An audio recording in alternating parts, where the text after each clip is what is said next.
Hello, আমি প্রিয়া আবার চলে এসেছি তোমাদের কাছে একটা রান্নার নতুন রেসিপি নিয়ে। কাল রাতে বানিয়েছিলাম মেথি পনির।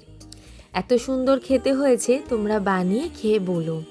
মেথি কার কার খেতে ভালো লাগে? আমার তো ভীষণ ভালো লাগে। মেথি শাকের ফ্লেভারটা খুব ভালো লাগে। আর এখন বাজারে গেলেই টাটকা টাটকা মেথি শাক তো সব জায়গায় পাওয়া যায়। আর লাগবে একটুখানি কড়াইশুঁটি।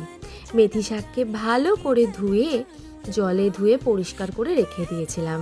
আর নিয়েছিলাম 150 গ্রাম মতো পনির।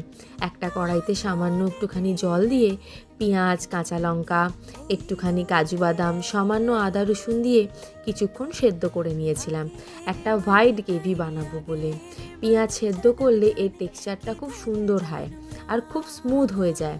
তারপর কড়াইতে একটু সামান্য তেল দিয়ে সামান্য নুন দিয়ে মেথি শাকটাকে নেড়ে নিয়েছিলাম। এতে মেথি শাকের তেতো ভাবটা অনেকটা কেটে যায়। তারপর কড়াইতে সাদা তেল গরম করে পনির কুচিগুলো দিয়ে দিলাম। সামান্য নাড়াচাড়া করলাম। পনির বেশি ভাজলে একেবারে শক্ত হয়ে যায়, খেতে কিন্তু ভালো লাগে না। তারপর ওই কড়াইতে পেঁয়াজ, আদা রসুনের যে পেস্টটা তৈরি করেছিলাম সেটা দিয়ে দিলাম। মিনিট 5 নাড়াচাড়া করার পর যখন দেখলাম তেল চলে আসছে, তখন ওপর থেকে দিয়ে দিলাম সামান্য পরিমাণে একটুখানি টক দই দিয়ে ভালো করে নাড়াচাড়া করলাম। মনে রাখবে গ্যাসটা কিন্তু একদম কম রেখেছি, নাহলে কিন্তু কালারটা চেঞ্জ হয়ে যাবে।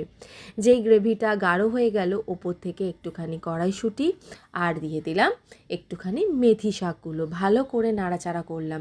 পরিমাণ মতো নুন দিলাম একটুখানি মিষ্টি। যখন দেখলাম গ্রেভিটা একদম গাঢ় হয়ে গেছে, তেল ছেড়ে দিয়েছে, তখন ওপর থেকে পনিরের টুকরোগুলো ছেড়ে দিলাম। গরম টাটা।